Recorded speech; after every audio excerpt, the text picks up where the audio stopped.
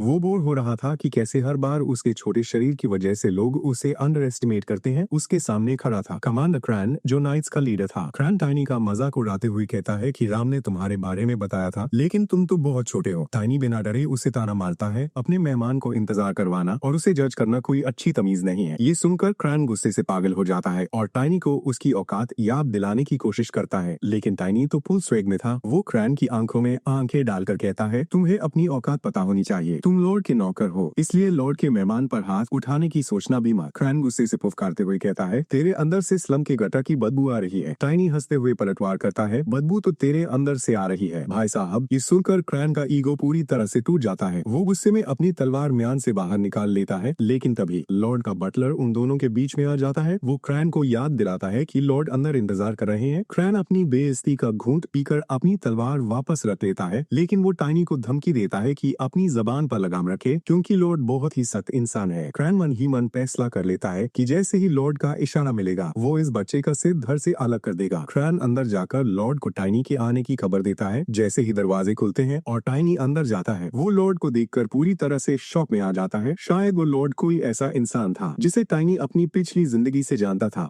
लेकिन टाइनी अपने उस शौक को तुरंत छुपा लेता है और एक बहुत ही परफेक्ट और रॉयल अंदाज में झुककर लॉर्ड को सलाम करता है। ये देखकर क्रैन की आंखें पटी की पटी रह जाती हैं। वो सोचता है कि एक स्लम के गंदे भिखारी बच्चे को इतने शानदार और रॉयल मैनर्स कहाँ से आ गए। टाइनी बहुत ही शातिर मुस्कान के साथ जवाब देता है, मैंने लॉर्ड से मिलने के इसकी बहुत अच्छे से प्रैक्टिस की थी। लेकिन दोस्तों, अंदर ही अंदर टाइनी के दिमाग में कुछ और ही चल रहा था। टाइनी अपनी पास्ट लाइफ को याद करता है। अपनी पिछली जिंदगी में जब वो इस लॉर्ड टाइमन से मिला था, तब ये आदमी एक बहुत ही मोटा, भद्दा और ड्रग्स का नशा करने वाला इंसान था। लेकिन अभी जो टाइमन उसके सामने बैठा था वो एकदम फिट और नॉर्मल लग रहा था। टाइनी समझ जाता है कि शायद ये वो समय है जब टाइमन को अभी तक ड्रग्स की लत नहीं लगी है, लेकिन इससे कोई फर्क नहीं पड़ता, चाहे वो मोटा हो या फिट, वो अभी भी एक बहुत ही कर्प और भ्रष्ट लॉर्ड है। टाइनी मन ही मन अपना प्लान बनाता है। उसे पता था कि अगर वो वुल्फ की वो सारी लेजर्स एसगार्ड के पास भेज देगा तो एसगार्ड को टाइमन के सारे काले कारनामों का सबूत मिल जाएगा और वो टाइमन का खेल हमेशा के लिए खत्म कर देगा। लेकिन तब तक के लिए टाइनी को इस लॉर्ड के आसपास ही रहना होगा। लॉर्ड टाइमन मुस्कुराते हुए टाइनी से कहता है कि जिस तरह से वो उसके सामने पेश आ रहा है वो क्रैन के साथ किए गए उसके बर्ताव से बिल्कुल अलग है। टाइनी बहुत ही विनम्रता का नाटक करते हुए कहता है कि वो एक तलवार और उस तलवार के मालिक के साथ एक जैसा बर्ताव कैसे कर सकता है। और तभी टाइनी एक ऐसा बम फोड़ता है जिससे पूरे कमरे में सन्नाटा छा जाता है। वो सीधे टाइमन की आंखों में देखकर कहता है, मुझे आपका नाइट बनना है। ये सुनकर टाइमन के चेहरे पर एक अजीब सी दिलचस्पी आ जाती है। उसे लगता है कि ये बच्चा क्रैन को अपना कंपेटिटर मान रहा है। टाइमन को इस बच्चे का ये एम्बिशन बहुत पसंद आता है, लेकिन साथ ही उसे टाइनी पर शक भी होता है। उसे लगता है कि ये कोई आम बच्चा नहीं है, शायद इसके अंदर किसी ड्वार्फ या एल्फ का खून है, इसीलिए ये दिखने में छोटा है। लेकिन टाइनी जोर देकर कहता है कि वो सच में सिर्फ 13 साल का है। ये बात क्रैन को पूरी तरह से शॉक में डाल देती है। अब टाइमन अपनी कुर्सी से उठता है और सीधे असली मुद्दे पर आता है। वो बहुत ही गंभीर आवाज में टाइनी से पूछता है कि जो इंसान उसका नाइट बनाना चाहता है, उसी इंसान ने इन्वेडर डिस्ट्रिक्ट में उसका सबसे बड़ा इनकम का जरिया क्यों तबाह कर दिया। टाइमन अपने नुकसान का जवाब मांगता है। टाइनी बिल्कुल नहीं घबराता। वो बहुत ही कॉन्फिडेंस के साथ जवाब देता है कि उसने जो कुछ भी किया वो सिर्फ और सिर्फ लॉर्ड टाइमन की भलाई के लिए किया था। भाई साहब, ये जवाब सुनकर टाइमन की बोलती बंद हो जाती है। टाइनी अपनी बातों का जाल बुनना शुरू करता है। वो कहता है कि भले ही लॉर्ड टाइमन बहुत स्मार्ट है, लेकिन शायद उन्हें ये नहीं पता कि बाहर की असली दुनिया में क्या चल रहा है। क्रैन गुस्से में अपनी तलवार निकाल कर टाइनी को वहीं मार देने की धमकी देता है, लेकिन टाइनी उसे इग्नोर करते हुए अपनी बात जारी रखता है। टाइनी समझाता है कि इन्वेडर डिस्ट्रिक्ट में चल रहे प्रोस्टिट्यूशन और ड्रग्स के धंधे की अफवाहें अब बहुत तेजी से फैल रही थी और ये अफवाहें सीधा ड्यूक ऑफ वलेंशिया के कानों तक पहुंचने वाली थी। वलेंशिया का नाम सुनते ही क्रैन डर के मारे कांप जाता है। टाइनी आगे कहता है कि उसे पता चला है कि एंजल ऑफ वलेंशिया यानी क्लो जल्द ही अपने कमिंग और एड सेरेमनी के लिए इस इलाके के मंदिरों में आने वाली है। टाइनी झूठ बोलता है कि उसे ये बात क्लो के साथ सफर करने वाले लोगों से पता चली है। वो टाइमन को यकीन दिलाता है कि इससे पहले कि क्लो यहाँ आती और ये सारा ड्रग्स का मामला एक बहुत बड़ी मुसीबत बन जाता, टाइनी ने खुद आगे बढ़कर लॉर्ड के लिए ये सारा कचरा साफ कर दिया। दोस्तों, इसे कहते हैं असली माया। टाइनी ने सच्चाई को इतनी खूबसूरती से तोड़ाए मरोड़ा था कि टाइमन भी कंफ्यूज हो गया। टाइमन सोचने लगता है कि क्या सच में एसगार्ड क्लो के आने से पहले कोई बड़ा प्लान बना रहा था। क्रैन बीच में बोलकर टाइनी की बातों को झुठलाने की कोशिश करता है, लेकिन टाइमन जोर से चिल्लाकर क्रैन को चुप करा देता है। क्रैन डर कर तुरंत माफी मांग लेता है। आखिरकार टाइमन टाइनी की इस चालाकी से इम्प्रेस हो जाता है और उसकी तारीफ करता है, लेकिन पिक्चर अभी बाकी थी। टाइमन का शक अभी पूरी तरह से खत्म नहीं हुआ था। टाइमन को पहले से ही पता चल चुका था कि टाइनी के पास एक स्पिरिट वुल्फ है। वो बहुत ही डरावनी आवाज में टाइनी से पूछता है कि क्या उसने वो स्पिरिट बीस्ट वुल्फ के स्पिरिट स्टोन से चुराया है। से ही वालैंग वहां आता है। टाइनी को अपनी नंगी आंखों से वो दिखाई देने लगता है जो किसी और को दिखाई नहीं दे रहा था। टाइनी देखता है कि टाइमन के पूरे शरीर के चारों तरफ एक बहुत ही भयानक और काली डार्क एनर्जी का बवंडर घूम रहा है। टाइनी तुरंत समझ जाता है कि टाइमन कोई आम इंसान नहीं, वो एक खूंखार डार्क मेज है। टाइनी को याद आता है कि डीमन सिर्फ उन्हीं लोगों को अपनी काली ताकत देते हैं जो उन्हें सैक्रिफाइसेस चढ़ाते हैं। टाइमन के शरीर के चारों तरफ घूम रहे उस डबल मैजिक सर्कल को देखकर टाइनी समझ जाता है कि इस आदमी ने कम से कम सैकड़ों लाशों या दर्जनों जिंदा इंसानों की बलि दी है। और तभी टाइनी के दिमाग की बत्ती जलती है। उसे वो गुंडे याद आते हैं जो उसकी बहन की लाश को ले जाने आए थे। उन्होंने कहा था कि कोई इंसान लाशों के बहुत अच्छे पैसे दे रहा है। टाइनी समझ जाता है कि वो लाशें खरीदने वाला इंसान और कोई नहीं बल्कि यही टाइमन था। इसका मतलब ये था कि वुल्फ के उस काले धंधे और उस स्पिरिट स्टोन के पीछे असल में इसी डार्क मेज टाइमन का हाथ था। टाइमन गुस्से में टाइनी से जवाब मांगता है, लेकिन टाइनी अनजान बनने का नाटक करता है। ये देखकर टाइमन तुरंत अपने नाइट क्रैन को इशारा करता है। क्रैन अपनी तलवार निकाल कर टाइनी पर वार करने के लिए आगे बढ़ता है। टाइनी जानता था कि वो अपनी अभी की ताकत से इन दोनों का एक साथ सामना नहीं कर सकता, लेकिन फिर भी वो अपने खूंखार वालैंग को समन कर लेता है। वालैंग एक इतनी भयानक रोर मारता है कि क्रैन के कदम वहीं रुक जाते हैं। लेकिन हैरानी की बात ये थी कि टाइमन पर इस दहाड़ का कोई असर नहीं होता। वो उल्टा वुल्फ को गालियां देने लगता है कि वो किसी काम का नहीं था। टाइमन बहुत ही बेरहमी से फैसला करता है कि वो अब अपने एक्सपेरिमेंट्स के लिए वुल्फ की जगह इस बच्चे का इस्तेमाल करेगा। टाइमन क्रैन से पूछता है कि इस बच्चे की असली ताकत क्या है। क्रैन बताता है कि ये बच्चा बहुत जल्द माना की सेकंड स्टेज पर पहुंचने वाला है, जिसका मतलब है कि इसकी ताकत एक असली नाइट के बराबर है। क्रैन ये भी बताता है कि ये बच्चा एक जीनियस है, क्योंकि बिना किसी नोबल खानदान का हुए भी इसने खुद से अपना माना जगा लिया है। क्रैन नोटिस करता है कि टाइनी का माना बहुत ही रिफाइंड है और उसके शरीर से बिल्कुल लीक नहीं हो रहा। उसके माना सर्कल्स एकदम स्टेबल हैं। क्रैन कहता है कि ऐसा तभी हो सकता है जब किसी ने इसे कोई सीक्रेट ग्रोथ टेक्निक सिखाई हो। टाइमन तुरंत टाइनी से पूछता है कि उसे ये टेक्निक किसने सिखाई। टाइनी जानता था कि अगर वो सच बताएगा कि ये टेक्निक उसने खुद बनाई है तो टाइमन कभी यकीन नहीं करेगा। इसलिए टाइनी एक और झूठ बोलता है। वो कहता है कि फिल्स के इलाके में आने से पहले उसके माता पिता ने बचपन से उसे ये ब्रीदिंग टेक्निक सिखाई थी। टाइमन कुछ देर के लिए सोच में पड़ जाता है। टाइनी को पता था कि टाइमन कभी भी इस बात को क्रॉस चेक नहीं कर पाएगा, क्योंकि टाइमन ने खुद पैसों के लालच में हजारों रेफ्यूजीज को इन्वेडर डिस्ट्रिक्ट में घुसने दिया था। टाइनी कॉन्फिडेंस के साथ कहता है कि उसकी ताकत ही उसकी सच्चाई का सबसे बड़ा सबूत है। और हैरानी की बात, टाइमन इस झूठ को मान लेता है, लेकिन टाइमन इतनी आसानी से उसे छोड़ने वाला नहीं था। टाइमन कहता है कि उसने वुल्फ को मारकर चीजें बहुत कॉम्प्लिकेट कर दी हैं, इसलिए अब इस बच्चे का फैसला वो नहीं बल्कि कोई और करेगा। टाइमन टाइनी को आदेश देता है कि वो यही हवेली में रुके। टाइनी हैरान था कि ये रस्मी इंसान आके है कौन। उसे याद आता है कि वुल्फ ने मरने से पहले किसी ग्रुप की बात की थी। अगर टाइमन खुद एक डार्क मेज है तो यकीनन वो आने वाला मेहमान भी कोई बहुत बड़ा और ताकतवर डार्क मेज होगा। अगर ऐसा हुआ तो टाइनी के लिए ये किसी बुरे सपने से कम नहीं होगा। टाइमन पूछता है कि क्या उसे ये ऑफर मंजूर है। टाइनी के पास कोई चारा नहीं था। वो तुरंत अपनी वफादारी का नाटक करता है। टाइनी पूछता है कि क्या वो आने वाला मेहमान कोई बहुत खास इंसान है। टाइमन हम इससे हिलाता है और चेतावनी देता है कि उसके सामने तमीज से पेश आना। अब टाइनी अपने दिमाग में कैलकुलेशन शुरू करता है। 3 दिनों में एसगार्ड उन लेजर्स को पढ़ेगा और उसे सच्चाई पता चलेगी। अगले 3 दिन उसे एक आर्मी तैयार करने में लगेंगे और फिर यहाँ तक पहुँचने में कुछ और दिन। कुल मिलाकर एसगार्ड को मदद लेकर पहुँचने में कम से कम 15 दिन आधा महीना लगेंगे। टाइनी उम्मीद कर रहा था कि वो खास मेहमान 15 दिन के बाद आए। वो टाइमन से मेहमान के आने का समय पूछता है, ये बहाना देकर कि वो उसके स्वागत की तैयारी करना चाहता है। टाइमन जवाब देता है वो 1 हफ्ते में यहाँ पहुँच जाएंगे। ये सुनते ही टाइनी के पसीने छूट जाते हैं। बाद में टाइनी अपने कमरे में बैठकर इस नई मुसीबत के बारे में सोच रहा था। उसके पास सिर्फ 1 हफ्ता है। उसके पास 2 ही रास्ते थे। पहला रास्ता, वो यहाँ से भाग जाए। इन्वेडर डिस्ट्रिक्ट के लोग पहले ही वहाँ से जा चुके थे, तो उसके लिए छुपकर भागना बहुत आसान था। लेकिन प्रॉब्लम ये थी कि भागने से वो एक वांटेड क्रिमिनल बन जाएगा, और अगर ऐसा हुआ तो भविष्य में जब वो एसगार्ड से मिलने जाएगा तो उसे बहुत बड़ी मुसीबतों का सामना करना पड़ेगा। और सच कहूँ तो भागने के ख्याल से ही टाइनी का खून खौल रहा था। वो भागना नहीं चाहता था। अब आते हैं दूसरे रास्ते पर। सारा खेल इस बात पर टिका था कि वो आने वाला इंसान आखिर है कौन। टाइनी समझ जाता है कि वो कोई बड़ा नोबल या सरकारी अधिकारी तो नहीं हो सकता, क्योंकि टाइमन ने उसे बहुत ही सीक्रेट तरीके से बुलाया है। वो इंसान पक्का डार्क मैजिक की दुनिया का कोई बहुत बड़ा खिलाड़ी है। टाइनी फैसला करता है कि उस मेहमान के आने से पहले उसे इस पूरे फिल्स एस्टेट में एक बहुत बड़ा क्योस मचानी होगी। उसे पब्लिक का ध्यान अपनी तरफ खींचना होगा। अगर यहाँ बहुत बड़ा बवाल हुआ तो शायद वो डार्क गेस्ट अपना प्लान कैंसिल कर दे या उसे टाल दे। ये प्लान बहुत रिस्की था, लेकिन उसके पास यही एक आखिरी रास्ता था, और इस प्लान को कामयाब बनाने के लिए उसे टाइमन और कमांडर क्रैन दोनों को हराने लायक ताकतवर बनना होगा। इसी बीच टाइनी को बहुत जोरों की भूख लगने लगती है। अगले सीन में हम देखते हैं कि डाइनिंग एरिया में सब लोग आंखें फाड़ फाड़ कर टाइनी को देख रहे थे।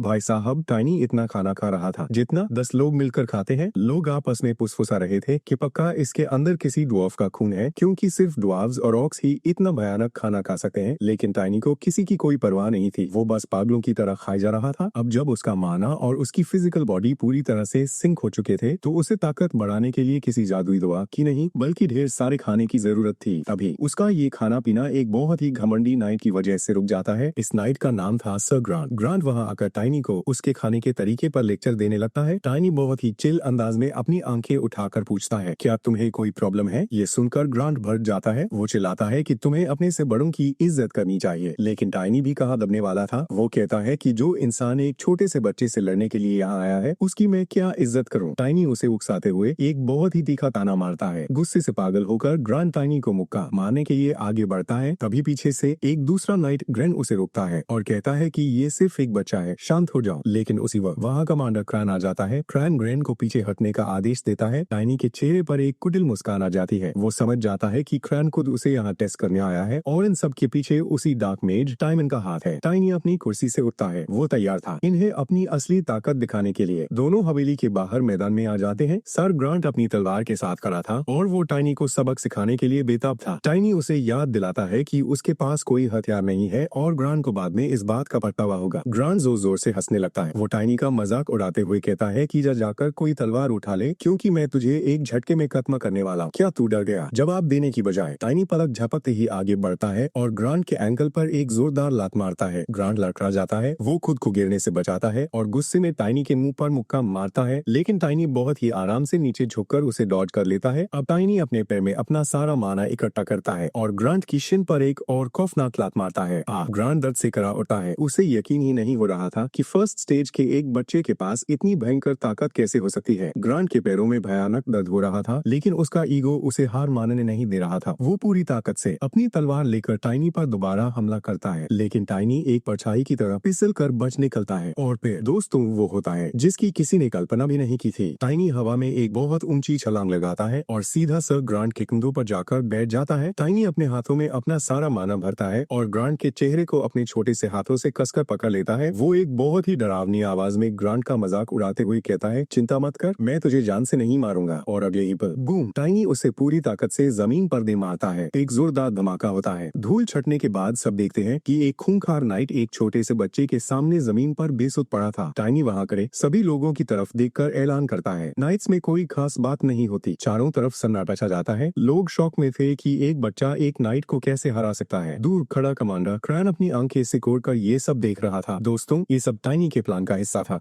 उसने बिना अपने हैमर और बिना अपने स्पिरिट बीस्ट वालाइन का इस्तेमाल किए सबके सामने एक नाइट को धूल चटा दी थी। वो साबित करना चाहता था कि वो एक रेयर टैलेंट है। उसे पता था कि अगर टाइमन को उसकी इस अहमियत का अंदाजा हो गया तो वो उसे मारने से पहले 100 बार सोचेगा। जैसे ही टाइनी मुड़कर जाने लगता है, अचानक उसके शरीर में एक बहुत तेज दर्द उठता है। वो लड़खड़ा जाता है। वो खुद को गिरने से रोकता है और सोचता है कि शायद उसने अपनी ताकत से ज्यादा जोर लगा दिया था। असल में ग्रांट का लेवल उससे बहुत ऊपर था, इसलिए उसे हराने के लिए टाइनी को अपना सारा माना एक ही झटके में इस्तेमाल करना पड़ा था। अपनी पिछली जिंदगी में जब वो ऐसा करता था तो उसे रिकवर होने में बहुत दर्द और समय लगता था, लेकिन अब क्योंकि उसका शरीर और माना सिंक हो चुके थे, उसका शरीर इस दर्द को बहुत जल्दी सोख रहा था। उसे एहसास होता है कि ये नई ताकत उसकी ट्रेनिंग को कितना आसान बना देगी। वो मन ही मन कसम खाता है कि वो और भी ज्यादा ताकतवर बनेगा। इसके बाद टाइनी को लॉर्ड टाइमन के साथ डिनर का न्योता मिलता है। डाइनिंग टेबल पर टाइमन बड़े ही प्यार से कहता है कि उसने टाइनी को जज करने में थोड़ी जल्दबाजी कर दी थी। टाइनी भी दिखावा करते हुए उसे मौका देने के लिए शुक्रिया कहता है। एक मेड आकर उन्हें खाना परोसती है। टाइमन बताता है कि ये एक व्हील का बहुत ही महंगा स्टेक है और उसने खास टाइनी के लिए बहुत सी डिशेज बनवाई। टाइनी बहुत ही आराम से कहता है कि सुबह सुबह इतना भारी मांस खाना थोड़ा अजीब है। टाइमन हैरान रह जाता है। वो जानता था कि टाइनी ने सुबह जितना खाना खाया था उसी की वजह से वो ग्रांट को हरा पाया, लेकिन टाइनी बहुत ही चालाकी से बात घुमा देता है कि ग्रांट ने उसे कमजोर समझकर अपनी गार्ड नीचे कर दी थी, बस इसीलिए वो जीत गया। टाइमन उसकी इस ह्यूमिलिटी से इम्प्रेस हो जाता है। टाइमन कहता है कि ये बहुत दुख की बात है कि तुम्हारे जैसे टैलेंटेड बच्चे को सिखाने के लिए कोई अच्छा टीचर मौजूद नहीं है। टाइनी बहुत ही रॉयल तरीके से अपने कांटे फॉक्सी स्टेक काटते हुए जवाब देता है। इतिहास गवाह है, सबसे महान नाइट्स ने अपनी ताकत खुद हासिल की है बिना किसी टीचर के। ये सुनकर टाइमन उसे बहुत गौर से देखने लगता है। टाइमन कहता है कि तुम सिर्फ इतिहास ही नहीं जानते, तुम्हारे टेबल मैनर्स भी एकदम परफेक्ट और रॉयल हैं। टाइनी थोड़ा घबरा जाता है। उसे समझ नहीं आता कि टाइमन क्या कहने की कोशिश कर रहा है। जाहिर है वो ये तो नहीं बता सकता कि उसने ये सब अपनी पिछली जिंदगी में एक अडल्ट के रूप में सीखा था। टाइमन अब पूरी तरह से कन्विंस हो चुका था कि टाइनी कोई स्लम का भिखारी नहीं है, बल्कि वो किसी बहुत बड़े नोबल खानदान का खून है। लेकिन एक दिक्कत थी, इस पूरे एम्पायर और आसपास के राज्यों में काले बालों और काली आंखों वाले नोबल्स नहीं पाए जाते थे। टाइमन मुस्कुराते हुए कहता है, लेकिन हाँ, इस दुनिया में एक जगह ऐसी है जहाँ ये मुमकिन है। ये सुनकर टाइनी पूरी तरह से कंफ्यूज हो जाता है। वो सोचता है कि ये आदमी किस जगह की बात कर रहा है। वहीं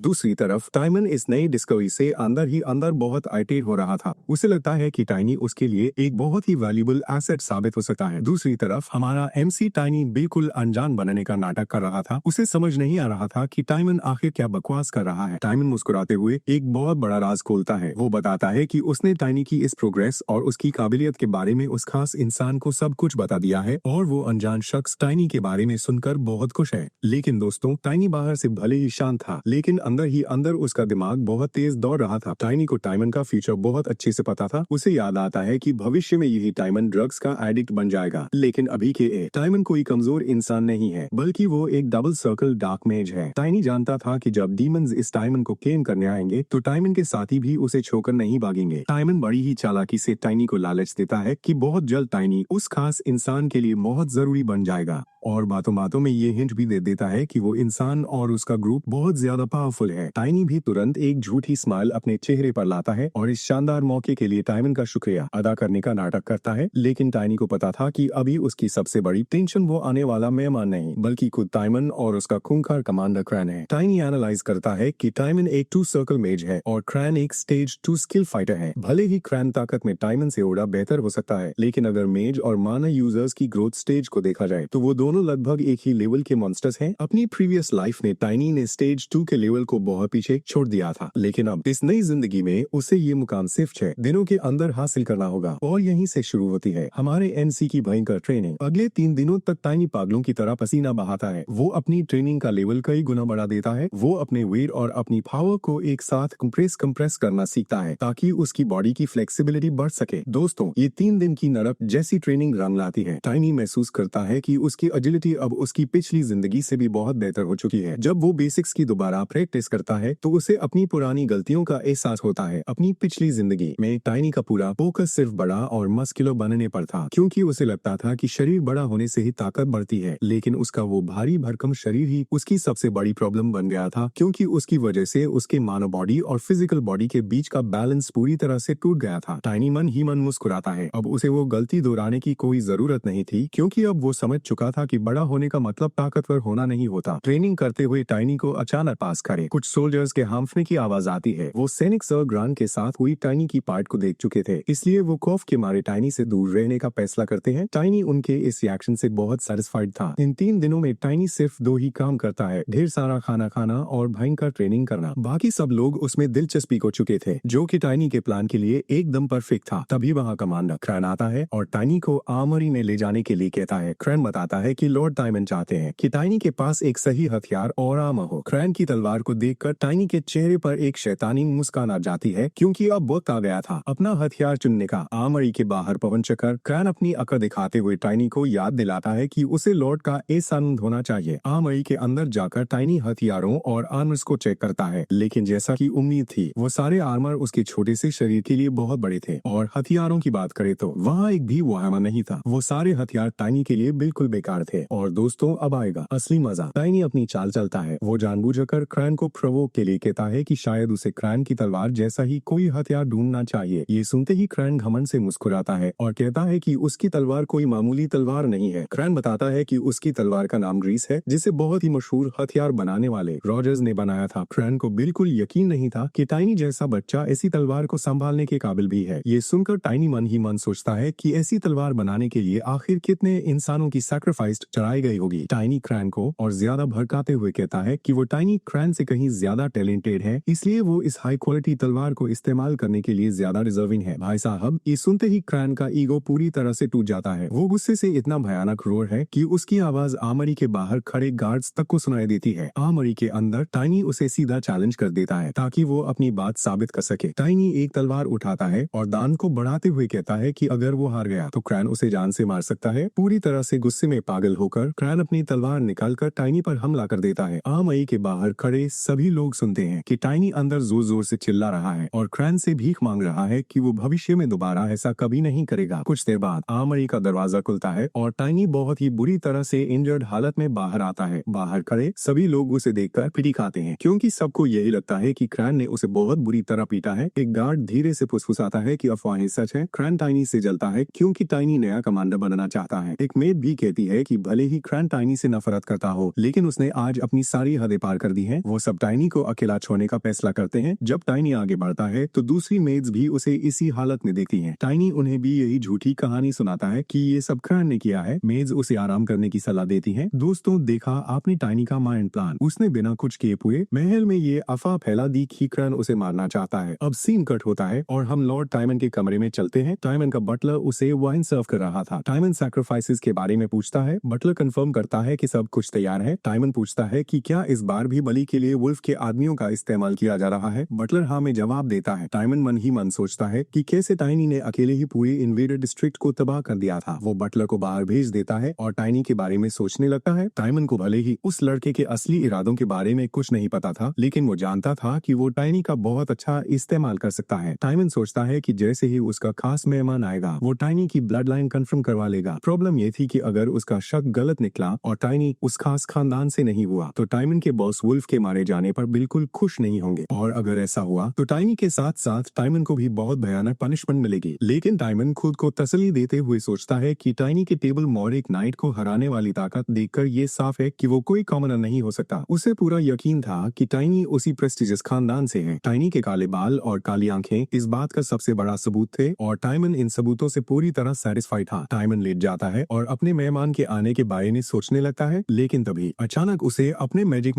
में एक बहुत बड़ा अलार्म महसूस होता है। टाइमन बहुत ही इरिटेटेड जाता है। वो कसम खाता है कि जिसने भी उसकी नींद खराब की है वो उसकी बलि चढ़ा देगा। लेकिन जैसे ही वो अपनी आंखें खोलता है, खचाक, टाइनी उसके सामने खड़ा था और उसने क्रैन की तलवार सीधा टाइमन के शरीर के आर पार कर दी थी। इससे पहले कि टाइमन कुछ समझ पाता या कोई स्पेल यूज कर पाता, उसकी मौत हो चुकी थी। टाइनी उसे उसी हालत में छोकर वहाँ से गायब हो जाता है। अगली सुबह जब मेड टाइमन को जगाने आती है तो उसकी लाश देखकर उसकी चीख निकल जाती है। बाद में राम और ग्रेन वहाँ इन्वेस्टिगेशन के लिए आते हैं। वो शौक में थे कि उनका लॉर्ड असल में एक डार्क मेज था। एक प्रीस्ट ने भी इस बात को कंफर्म कर दिया था कि कमरे में डार्क एनर्जी है और वो लोग इसे चर्च में रिपोर्ट करने जा रहे हैं। ग्रेन बताता है कि रॉयल इन्वेस्टिगेशन टीम भी बहुत जल्द यहाँ पहुँचने वाली है। सब लोग नोटिस करते हैं कि टाइमन की लाश ऐसी लग रही थी जैसे वो हफ्तों से मर चुका हो। असल में डार्क मेजेस का शरीर मरने के बाद बहुत जल्दी सड़ रौट जाता है। ग्रेन सोच में पड़ जाता है कि आखिर टाइमन ने ये डार्क रास्ता, डार्क पाथ क्यों चुना। वो पहले से ही बहुत करप्टेड था, लेकिन अब ये सोचने का कोई फायदा नहीं था क्योंकि टाइमन मारा जा चुका था। सबसे बड़ी प्रॉब्लम ये थी कि टाइमन के मर्डर में इस्तेमाल हुआ हथियार कमांडर क्रैन की तलवार थी। राम को इस बात पर यकीन नहीं हो रहा था। गार्ड्स आपस में बात करने लगते हैं कि कैसे क्रैन टाइनी से जलता था, क्योंकि लॉर्ड टाइनी को बहुत पसंद करते थे। वो लोग अंदाजा लगाते हैं कि शायद टाइनी अगला कमांडर बनने वाला था और इसी वजह से क्रैन गुस्से में पागल हो गया। हालांकि उन्हें इस बात पर यकीन करना मुश्किल लग रहा था कि एक कमांडर सिर्फ एक प्रमोशन के लिए अपने ही लॉर्ड का मर्डर कर देगा। लेकिन सबसे बड़ा सवाल ये था कि ग्रैन आखिर है कहाँ। ग्रैन अपने आदमियों को तुरंत इन्वेस्टिगेशन शुरू करने का ऑर्डर देता है। वो गार्ड्स और मेड से कल की घटना के बारे में पूछताछ करते हैं। सब लोग गवाही देते हैं कि उन्होंने कल कमांडर ग्रैन को टाइनी को बहुत बुरी तरह पीते हुए देखा था। ये सुनते ही ग्रैन तुरंत टाइनी से मिलने जाता है। पूछताछ के दौरान टाइनी वही झूठी कहानी सुनाता है कि कल ग्रैन उसे आर्मरी ले गया था और फिर उसे पीटना शुरू कर दिया। ग्रैन को शुरू में इस कहानी पर यकीन नहीं होता, क्योंकि उस मीटिंग के बाद से ग्रैन को किसी ने भी पूरे महल में नहीं देखा था। उन्होंने पूरा वेहुस भी छान मारा था, लेकिन ग्रैन का कोई नामो निशान नहीं था। ग्रैन कड़क आवाज में पूछता है कि क्या टाइनी ने उस घटना के बाद ग्रैन को देखा है। टाइनी साफ मना कर देता है कि उसने कल के बाद कमांडर को नहीं देखा। ग्रैन पूछता है कि क्या कल कुछ और अजीब हुआ था। टाइनी बड़ी मासूमियत से कहता है कि कमांडर उसके अगला लीडर बनने के बिल्कुल खिलाफ है। ये सुनते ही ग्रैन सेटिस्फाइड हो जाता है, क्योंकि टाइनी की कहानी आई विटनेस अकाउंट्स की बातों से बिल्कुल मैच कर रही थी। टाइनी बहुत ही मासूम बनकर अपने फ्यूचर के बारे में पूछता है जो लॉर्ड ने उसके लिए तय किया था। ग्रैन उसे ऑर्डर देता है कि वो कल आकर उससे मिले। बाहर आने के बाद टाइनी इस ग्रैन की असली आइडेंटिटी के बारे में सोचने लगता है। उसे अपनी पिछली जिंदगी से ग्रैन का कोई भी चेहरा याद नहीं आ रहा था। जब उसने लॉर्ड के करप्ट नाइट्स का सामना किया था, टाइनी सोचता है कि शायद वो भूल गया हो, लेकिन फिर वो इस बात को नकार देता है, क्योंकि उसे वो हर एक सैनिक याद था जिसे उसने पीटा था। उसे अजीब लगता है कि ग्रैन उसे कल क्यों मिलना चाहता है, इसलिए वो सावधान रहने का फैसला करता है। अगली सुबह टाइनी पूरी तरह से हैरान रह जाता है जब ग्रैन बहुत ही काइंडनेस से उसे एक मर्सनरी कार्ड और कुछ पैसे देता है एक कॉमनर के लिए। ये कार्ड टाइनी को अलग अलग इलाकों टेरिटरीज में आजादी से घूमने में मदद करेगा, क्योंकि इस दुनिया में घूमने के लिए आपका नाइट या मर्सनरी होना बहुत जरूरी है। ग्रैन ने खुद टाइनी की गाड़ी ली थी। टाइनी हैरान होकर पूछता है कि वो उसे ये सब क्यों दे रहा है। ग्रैन जवाब देता है कि टाइनी जैसे टैलेंटेड बच्चे को कुछ बड़ा और बेहतर अचीव करना चाहिए, जो ये छोटी सी जगह उसे कभी नहीं दे सकती। टाइनी समझ जाता है कि ग्रैन असल में अपने आप से ये बातें कह रहा है। अब टाइनी को समझ आ गया था कि उसे ग्रैन क्यों याद नहीं था। शायद अपनी पिछली जिंदगी में भी ग्रैन ने इस